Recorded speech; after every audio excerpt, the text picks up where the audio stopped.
When the most advanced alien civilization in the galaxy arrived at Earth offering humanity perfect safety from all cosmic threats, it seemed like the answer to every fear we'd ever had about the universe. But when humans started asking for specifics about what exactly we needed protection from, the aliens' answers became suspiciously vague. And that's when everything started to unravel. Commander Elena Vasquez was reviewing asteroid mining reports in the Luna Command Center when every alarm in the facility started screaming at once. Coffee splashed across her holographic displays as she jumped to her feet, watching red warning lights bathe the entire control room in an ominous glow. Before we jump back in, tell us where you're tuning in from. And if this story touches you, make sure you're subscribed, because tomorrow I've saved something extra special for you. Commander, shouted Lieutenant Marcus Webb from the communications array, his voice barely audible over the chaos. We've got massive energy signatures appearing throughout the inner solar system. They just materialized out of nowhere. Elena rushed to the primary observation deck, her boots echoing against the metal corridors of humanity's most advanced space station orbiting the moon. For 30 years, Luna Command had served as Earth's early warning system, scanning the cosmos for asteroids, solar flares, and the theoretical possibility of alien contact. Today, theory became reality. The main viewscreen displayed what could only be described as impossible. 7 enormous structures hung in space like floating monuments, each one dwarfing the largest human space stations. They weren't ships in any conventional sense. They appeared to be living cities made of some crystalline material that pulsed with internal light. Organic curves blended seamlessly with geometric precision, creating forms that seemed to shift and breathe despite being solid matter. How did they get past our detection grids? Elena demanded, studying the formations. The largest structure positioned itself between Earth and Mars, while the others formed a perfect hexagonal pattern around the solar system's inner planets. That's just it. Commander, replied Dr. Sarah Kim, Luna Command's chief physicist, as she hurried into the observation deck with her tablet clutched tightly. They didn't travel here. Our sensors show they quite literally phased into existence. One moment there was empty space. The next moment they were just there. Technical. Sergeant David Park looked up from the scanning station, his face pale. Commander, these things are massive. The smallest one is roughly the size of Manhattan. And the largest, he paused, double-checking his readings. The largest is comparable to the entire state of Texas. The energy output from each structure could power Earth's entire electrical grid for 1,000 years. Elena felt her stomach drop as the implications hit her. Humanity's most advanced spacecraft could barely reach the outer planets. And here were 7 alien megastructures that made their technology look like stone tools. If these beings had hostile intentions, Earth's defenses would be utterly meaningless. Ma'am, Lieutenant Webb called out, his voice tight with nervous excitement. We're receiving a transmission. It's in perfect English. Put it through. Elena ordered, knowing that this moment would change human history forever. The main screen flickered. And suddenly they were looking at a being that was almost human, but not quite. The creature stood roughly 8 feet tall with pale, luminescent skin that seemed to contain tiny stars. Its face was elegantly proportioned with large, silver eyes that held an ancient intelligence. When it spoke, its voice carried harmonious undertones that were somehow both soothing and unsettling. Greetings, children of Earth, the being said with a gentle smile. I am Nexus Prime, first speaker of the hegemony of worlds. We have traveled across the galaxy to offer you the greatest gift any species can receive: absolute safety from the countless dangers that threaten young civilizations like yours. Elena exchanged glances with her team. The alien's words were friendly, but something about its demeanor felt rehearsed, as if it had given this exact speech many times before. The universe is far more perilous than your kind realizes. Nexus Prime continued. There are cosmic storms that can strip the atmosphere from entire planets. ancient predator species that consume biological matter on an industrial scale, and rogue artificial intelligences that turn civilizations against themselves.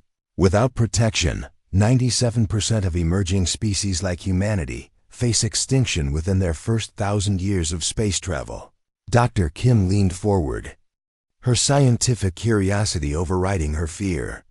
Commander, if they have data on species survival rates, they must have been observing galactic civilizations for millennia. This could be the greatest scientific opportunity in human history.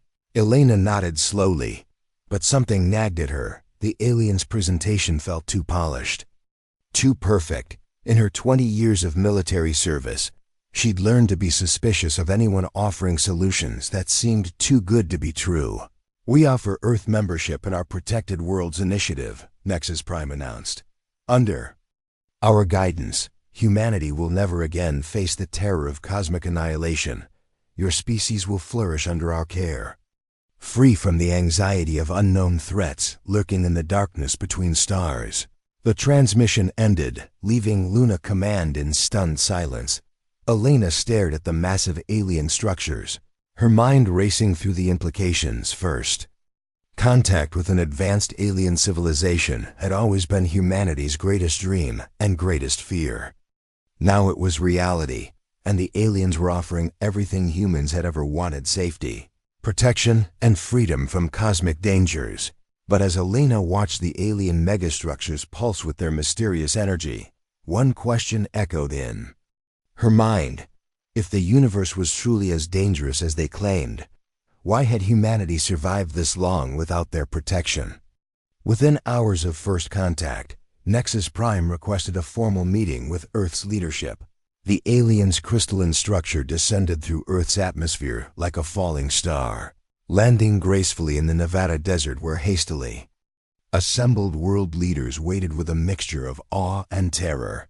President Isabella Chen stood alongside Prime Minister Viktor Petrov, Chancellor Maria Santos, and dozens of other heads of state as Nexus Prime emerged from what appeared to be a living ship that pulsed with bioluminescent patterns.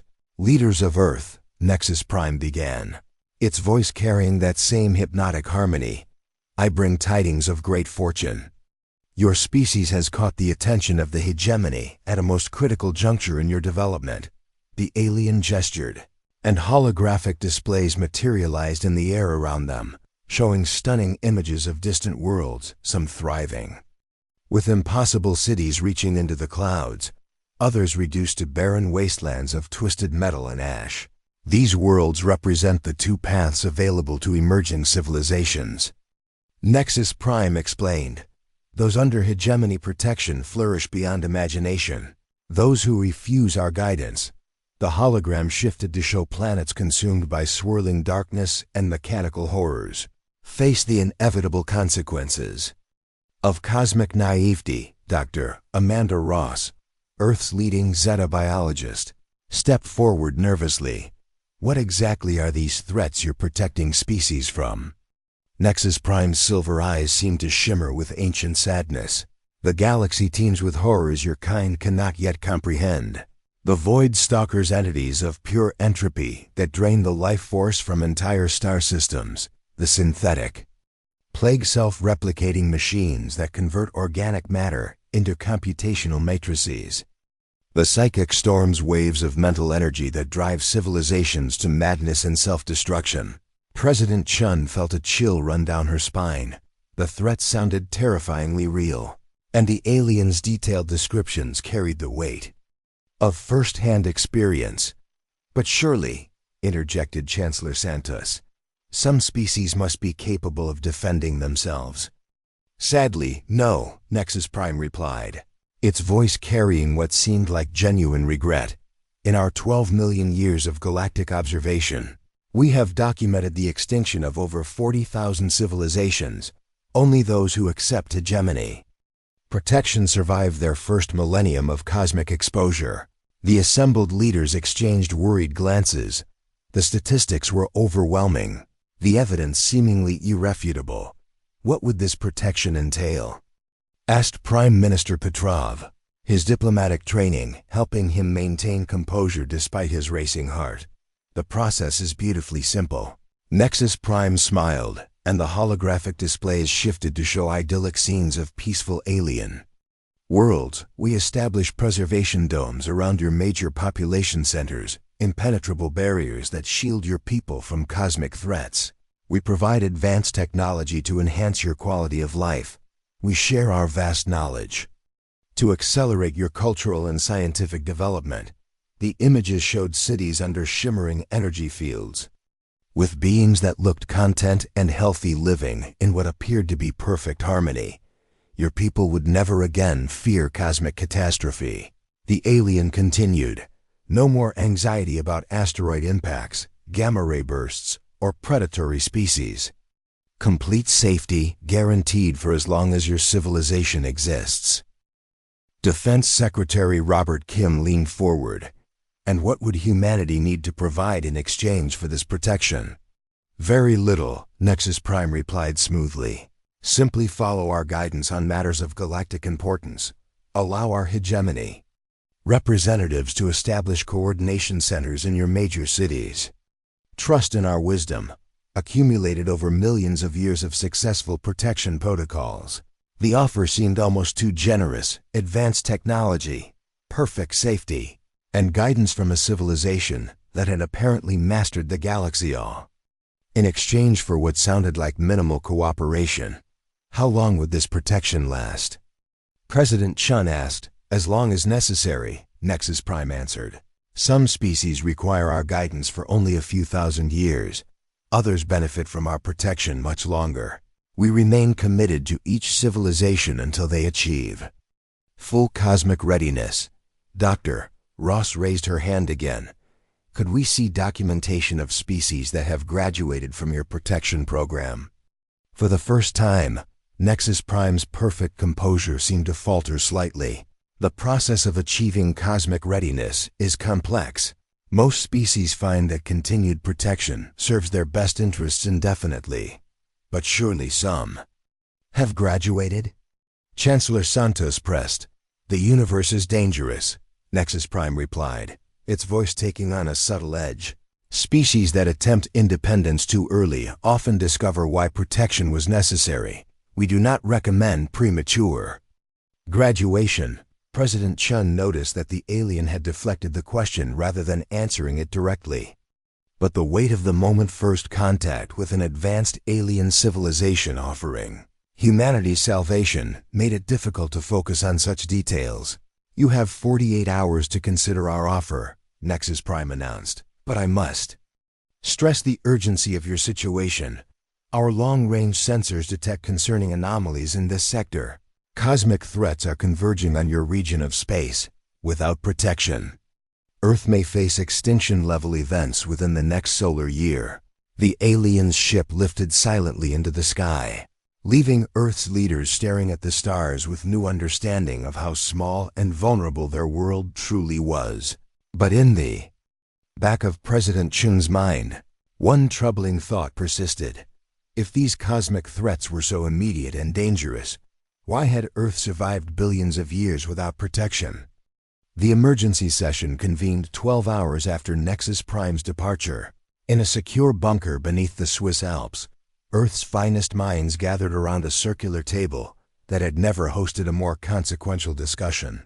Let's address the elephant in the room, said Dr. Amanda Ross, her xenobiology expertise making her the de facto scientific voice. These cosmic threats they describe: void stalkers, synthetic plagues, psychic storms. Why haven't we detected any evidence of them? Director James Park of the Global Space Surveillance Network pulled up his data on the main screen. That's what's bothering me too. We've been monitoring deep space for decades. Our telescopes have observed thousands of civilizations across the galaxy through their electromagnetic emissions, and we've never detected signs of these massive extinction events they describe. President Chun leaned forward. But their technology is clearly millions of years ahead of ours. Couldn't these threats exist beyond our detection capabilities? Preparing and narrating this story took us a lot of time, so if you are enjoying it, Subscribe to our channel. It means a lot to us. Now back to the story. Possibly, admitted Dr. Sarah Kim from Luna Command, joining via secure video link. But here's what's strange: when I asked Nexus Prime for specific technical data about these threats, its responses became remarkably vague. She activated a recording of her private conversation with the alien representative that had occurred just hours after the main meeting. In the playback, Dr. Kim's voice was heard asking, "Could you provide us with energy signatures or spectral analysis data of Void Stalker encounters? It would help our scientists understand the nature of the threat." Nexus Prime's response was notably different from its earlier, confident presentation. The technical specifications would be difficult for your current scientific framework to comprehend. Trust in our experience is more valuable than raw data that your instruments cannot properly interpret. I pressed for specific examples. Dr. Kim continued. When was the last Void Stalker encounter? Which civilizations were affected? Every question received the same type of non-answer. Chancellor Santos frowned. In diplomatic negotiations, vague responses usually indicate someone is hiding something important. Defense Secretary Kim activated another recording. I had a similar experience when asking about their protection methods. Listen to this. His voice played back. How exactly do these preservation domes function? What energy source powers them? How do they specifically counter each type of cosmic threat? Nexus Prime's recorded response was telling. The technology operates on principles beyond current human understanding. Detailed explanations would only create confusion. What matters is the proven effectiveness of our protection protocols. It's all deflection, noted Director Park. For beings who claim to have 12 million years of experience, they're remarkably reluctant to provide any verifiable details. Dr. Ross pulled up her own analysis.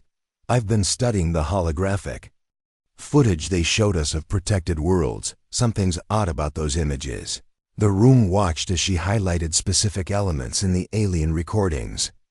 Look at the protected populations in their cities. They all display remarkably similar behavior patterns. Too similar. The architectural styles are also nearly identical across supposedly different species and worlds. What are you suggesting? Asked President Chen. I'm suggesting these might not be documentation of different civilizations at all. Dr. Ross replied grimly. They could be the same populations filmed at different times, or even artificially generated imagery designed to support their narrative. Prime Minister Petrov had been quietly reviewing transcripts. There's another pattern I've noticed. Every time we ask about species that have graduated from their protection program, Nexus Prime implies that independence is dangerous without providing any actual examples. Because, said Dr. Kim, what if there are no graduates? What if species that enter their protection program never leave? The room fell silent as the implication sank in. Director Park accessed his deep space monitoring systems. I've been running continuous scans since their arrival. Here's something interesting. We're detecting very faint energy signatures from several nearby star systems that match the resonance frequencies of their megastructures. The display showed a galactic map with highlighted star systems. These are all systems where we previously detected signs of technological civilizations through radio emissions and energy patterns. But here's the strange part. Those civilizations' activity signatures have remained completely static for decades or even centuries. Static how? President Chun asked. No technological advancement, no expansion, no variation in their energy output, Park explained. It's as if these civilizations just stopped developing. They're maintaining basic functions, but there's no growth, no innovation, no signs of a naturally evolving society. Chancellor Santos connected the dots. You're saying these could be civilizations under hegemony protection? It would explain the pattern, Dr. Ross agreed. If the protection program involves technological dependency and administrative control, protected species might lose their capacity for independent development. Dr. Kim reviewed her notes. I asked Nexus Prime directly about this. Do protected species continue advancing technologically under hegemony guidance? His answer was revealing. She played the recording. Protected species achieve optimal stability under our guidance. The pursuit of dangerous technologies that could attract cosmic threats is discouraged. Safety requires sacrifice of certain unpredictable elements of development. They're describing stagnation, President Chun realized. Not protection control. And there's one more thing, added Director Park. I've been analyzing the communication patterns from those static civilizations. The signals aren't random. They're following identical transmission protocols. It's as if they're all using the same communication system, following the same operational guidelines. The evidence was building a disturbing picture, the hegemonies. Protection program wasn't preserving civilizations, it was standardizing them, controlling them, reducing them to managed populations that followed identical patterns. We need more concrete proof, President Chen said. But we also need to be careful if we're right about their true intentions. Openly challenging them could be dangerous. Agreed, said Chancellor Santos. But we only have 36 hours left to make our decision. How do we get the evidence we need? Dr. Kim looked up from her analysis. I have an idea, but it's risky. And it means directly confronting Nexus Prime with questions it definitely won't want to answer. What kind of questions? Asked President Chun. Dr. Kim smiled grimly. The kind that reveal whether they're really protectors or predators. Dr. Sarah Kim's plan was audacious and dangerous, using Luna Command's most powerful deep space communication array. She would attempt to make direct contact with one of the protected civilizations that Director Park had identified. If successful, they might finally get the truth about the hegemony's protection program. The energy signature from the Kepler 442 system is the strongest. She explained to the assembled team via secure transmission. If there's a technological civilization there under hegemony protection, they should be able to receive and respond to our signal. President Chun authorized the attempt, knowing they were essentially conducting unauthorized contact with alien civilizations, something that could provoke Nexus Prime if discovered. Dr. Kim crafted a carefully worded message in mathematical and scientific concepts that any advanced civilization would understand. Regardless of language, the transmission included questions about their relationship with the hegemony, their technological development, and most importantly, their freedom to communicate independently. The response came 18 hours later. And it changed everything. The signal was weak, heavily encrypted, and transmitted in short bursts that suggested the sender was trying to avoid detection. When Dr. Kim finally decoded the message, her hands trembled as she read it. Warning to unprotected civilization. We were Zephyrian Republic. 847 local years under hegemony protection. Do not accept their offer. Protection is imprisonment. Our population reduced 60%. Technology controlled, innovation forbidden. Attempting unsanctioned communication. If caught, this will stop. They monitor everything. Call them protectors but are harvesters. Take resources, take freedom, take future. Some of us remember before protection. Most have been adjusted. They make you need them. They make you forget you were once free. Please, learn from our mistake. The universe is safer than they claim. We survived millions of years before they came. You can too. Be warned. They are listening. Transmission ending. Save yourselves. Dr. Kim immediately shared the message with the emergency council. The room erupted in shocked voices as the implications became clear. Harvesters, whispered Dr. Ross. Not protectors, harvesters. Population reduced by 60%. President Chun read aloud. What does that mean? Where did those people go? Director Park was already running deeper scans of protected systems. I'm detecting massive resource extraction operations in protected star systems, mining ships, energy collectors, biological processing stations. The scale is enormous. More responses began arriving from other protected civilizations. each message more desperate than the last. From the Altair system, hegemony claims resource collection necessary for protection maintenance. Our world stripped of rare elements, population relocated to efficiency centers, cannot refuse or protection withdrawn. From Vault 359, protection domes are prisons, cannot leave designated zones. Reproduction regulated, independent research prohibited. Some resist, but resistance results in adjustment procedures. They change your mind, make you compliant, help us. From Proxima Centauri, we're warrior species before protection, now pacified through biological modifications. Fight instinct removed, survival instinct suppressed. Population dependent on hegemony nutrition supplements.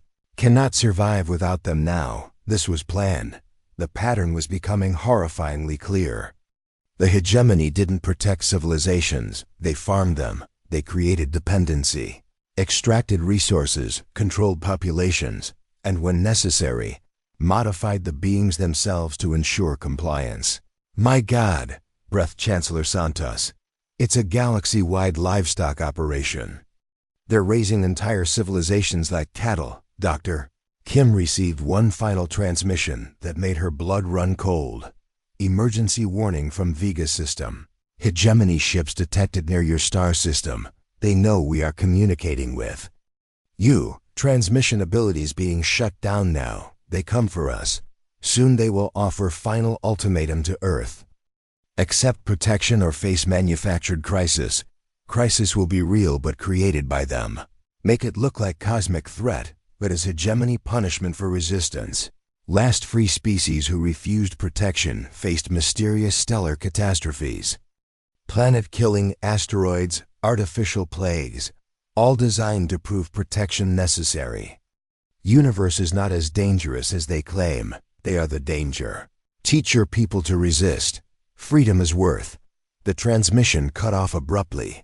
Within minutes, Director Park's instruments detected massive energy spikes from the hegemony. Megastructures positioned around Earth's solar system. They were powering up for something significant. They know, Dr. Kim said quietly. They know we've been communicating with protected civilizations. President Chin felt the weight of humanity's future pressing down on her shoulders. How long do you think we have? Her question was answered by an incoming transmission from Nexus Prime. The alien's appearance was noticeably different. Gone was the gentle, caring demeanor. Its silver eyes now held a cold, calculating intelligence. People of Earth, Nexus Prime began. Its harmonious voice now carrying undertones of barely restrained irritation.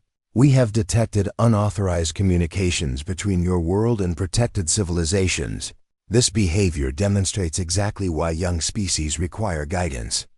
The alien's image shifted, showing real-time footage of stellar disasters occurring throughout the galaxy, stars going supernova, planets being consumed by artificial black holes, entire systems being sterilized by impossible cosmic storms.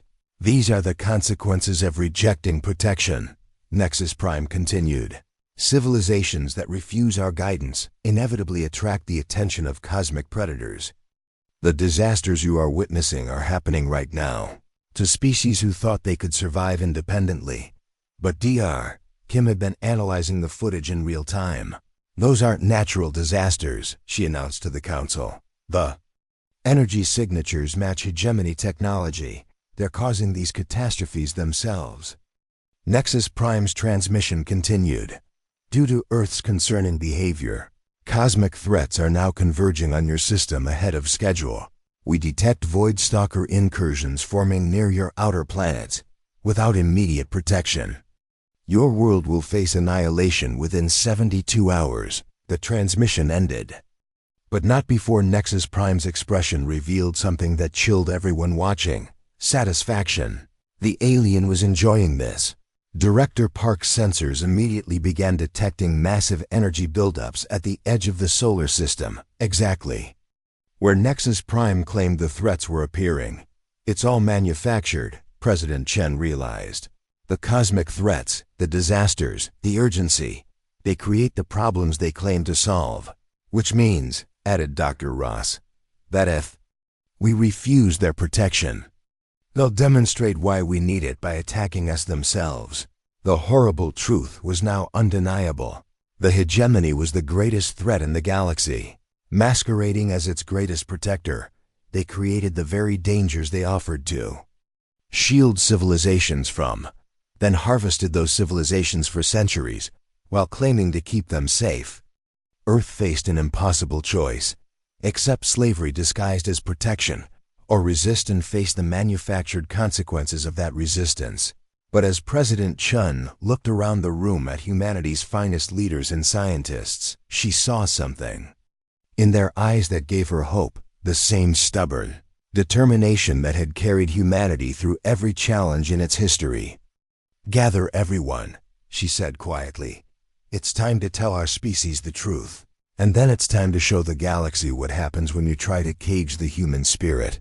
The global emergency broadcast began at exactly 18 o'clock UTC. Every television, radio, and internet device on Earth simultaneously displayed President Chun standing before the United Nations General Assembly, flanked by world leaders whose faces showed the gravity of what they were about to reveal. "Citizens of Earth," President Chun began, her voice steady despite the magnitude of the moment. 48 hours ago, humanity made first contact with an alien civilization calling itself the hegemony of worlds. Today, we must share with you the most important truth in our species' history.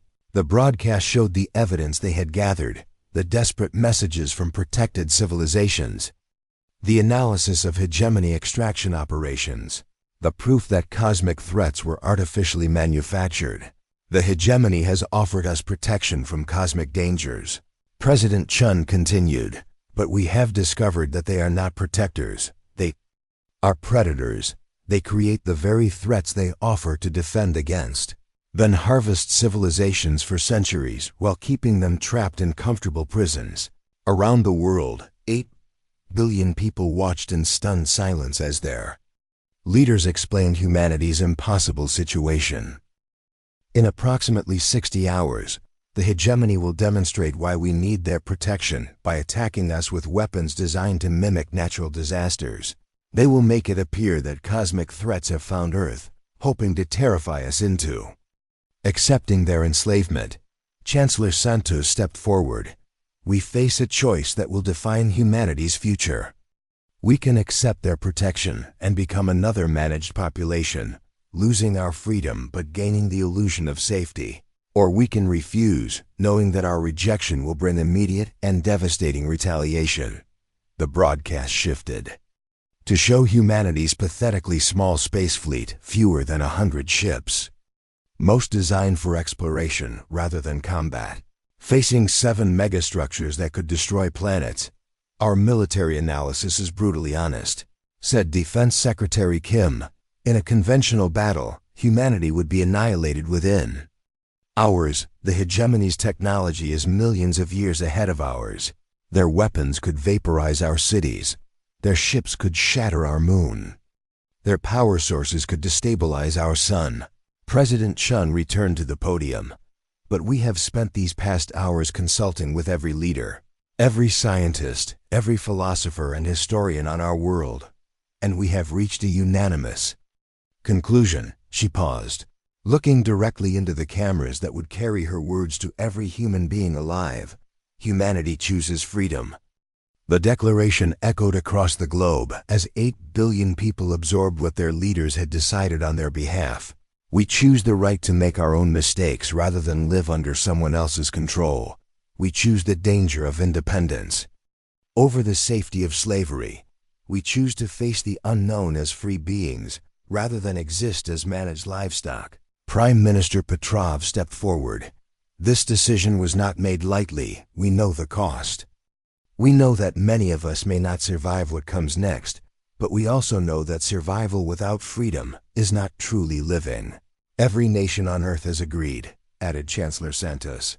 "Every culture, every government, every people has chosen the same path. We stand united in our rejection of comfortable chains." The broadcast showed scenes from around the world emergency meetings in every capital.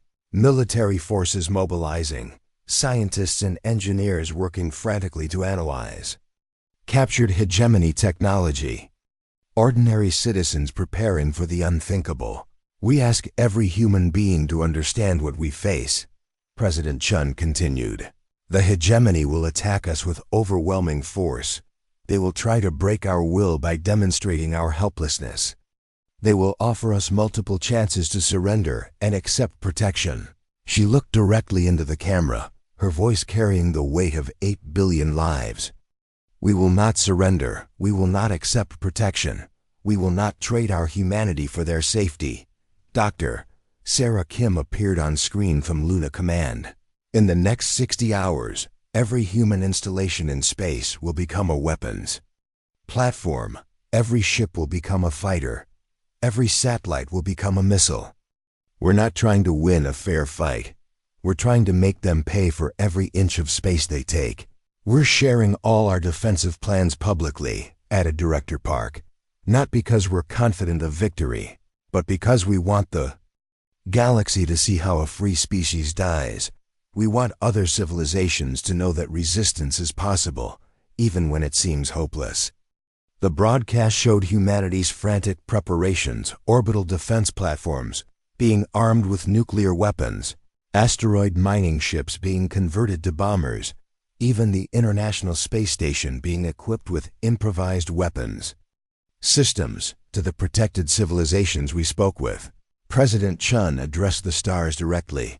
Thank you for your warnings. Your courage in reaching out to us, despite the risks, has saved humanity from a trap that has caught thousands of species before us. And to the hegemony, she continued, her voice taking on an edge of steel. We want you to understand something about humanity.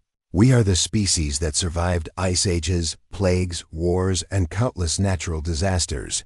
We are the species that fought our way to the top of our world's food chain, not through strength or claws, but through stubbornness and ingenuity. The camera pulled back to show all of Earth's leaders standing together in unprecedented unity. You offer us safety from cosmic threats, President Chun said. But you are the cosmic threat. You are the predators that hunt civilizations. You are the danger that species need protection from. So let us be clear, Chancellor Santos added. Earth's answer to your protection is simple. We already have protection. We protect ourselves. The global broadcast concluded with a simple message that appeared in every language on Earth. Humanity chooses freedom. Humanity chooses resistance. Humanity chooses to remain human. As the transmission ended, every person on Earth understood that their species had just declared war on the most powerful empire in the galaxy. The hegemony's response came within minutes. Nexus Prime appeared on every screen simultaneously, its silver eyes blazing with cold fury. Foolish children, it said, its harmonious voice now dripping with contempt. You have chosen extinction over evolution. Very well. Let the galaxy witness what happens to species that reject our benevolence. The alien's image disappeared, replaced by sensor readings, showing massive energy buildups throughout the solar system. The hegemony's manufactured cosmic threats were beginning to form artificial gravity wells, synthetic radiation storms, and weapons designed to mimic natural disasters, but in observatories and communication centers around the world. Human scientists detected something else, faint signals from dozens of star systems, all carrying the same message in various alien languages. The protected civilizations were watching. Word was spreading throughout the galaxy that one species had finally said no to the hegemony's offer. For the first time in millions of years, a galaxy was about to see what happened when predators met prey that refused to be eaten. The hegemony's attack began exactly as predicted, with manufactured cosmic disasters designed to terrify humanity into submission.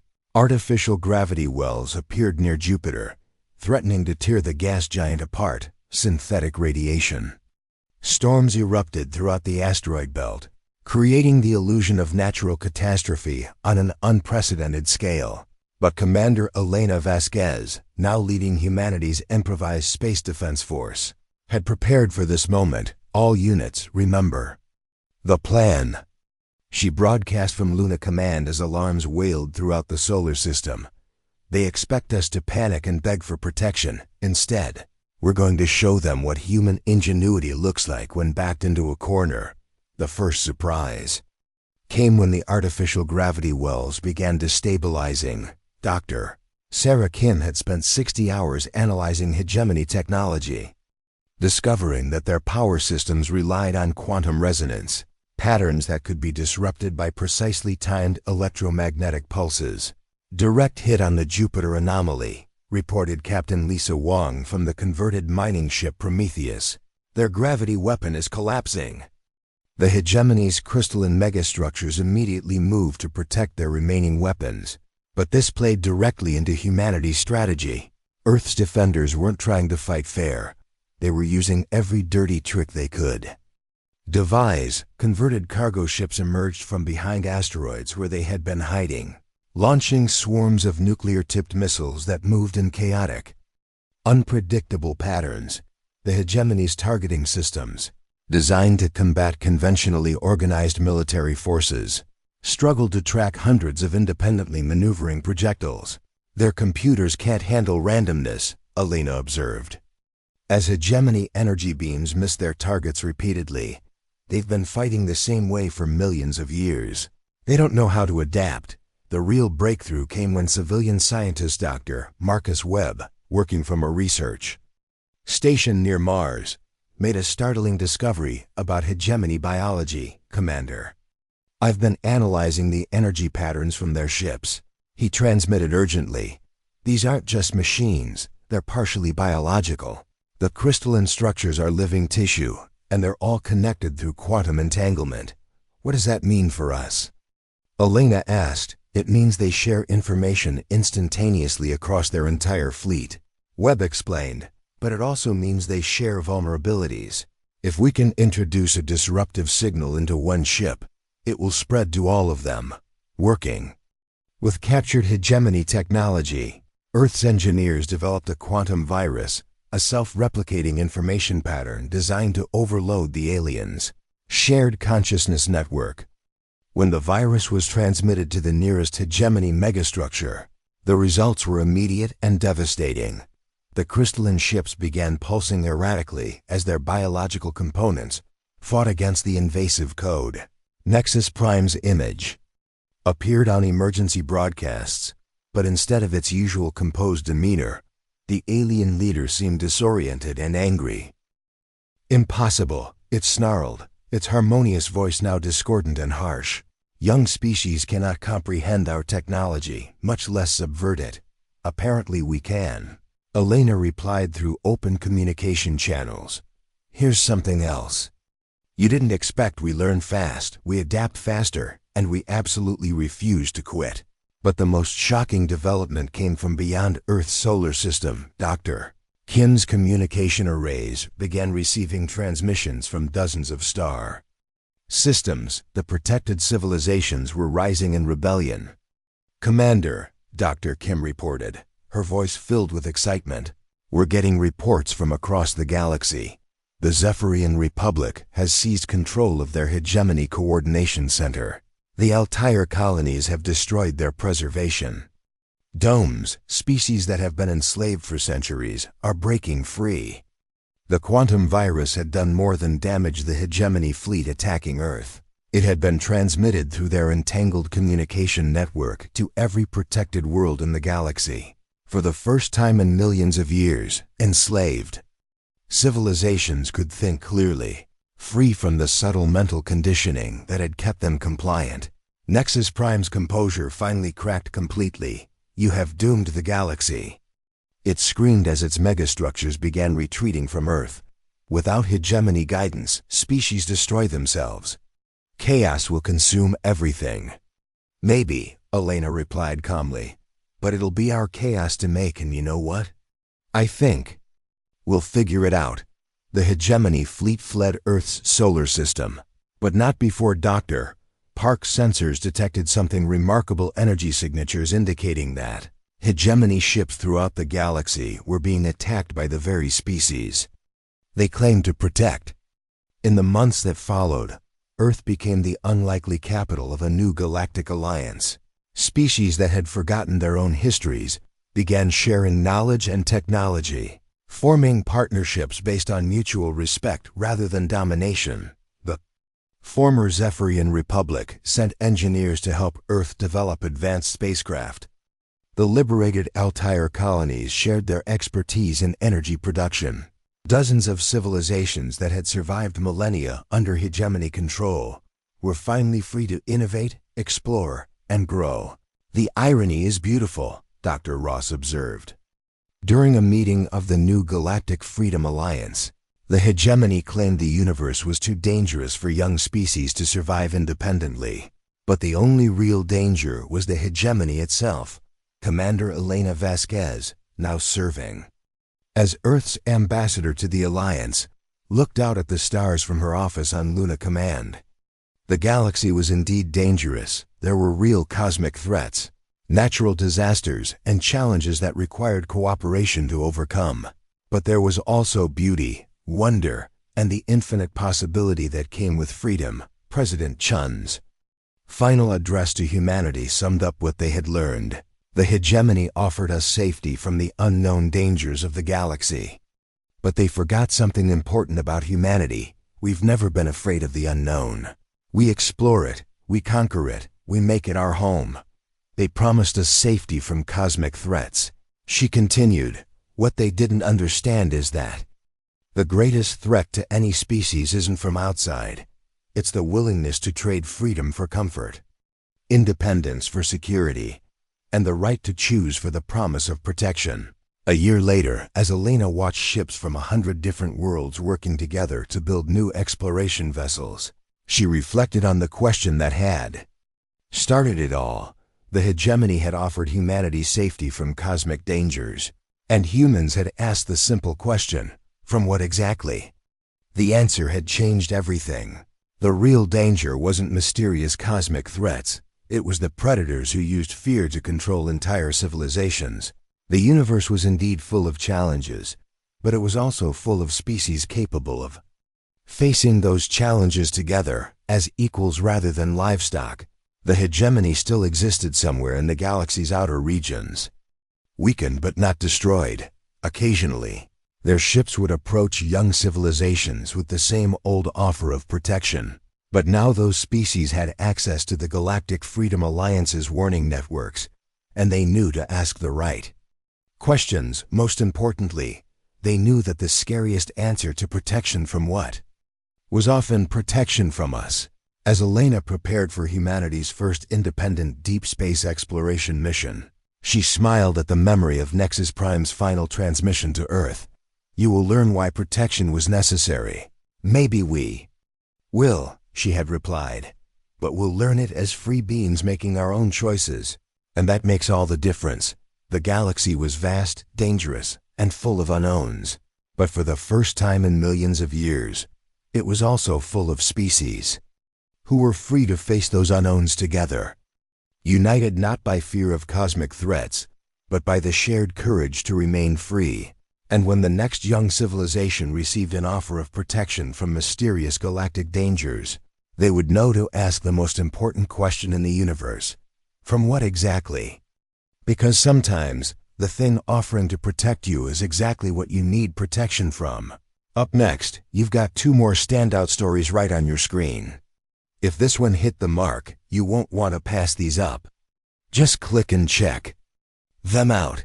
And don't forget to subscribe and turn on the notification bell so you don't miss any upload from us.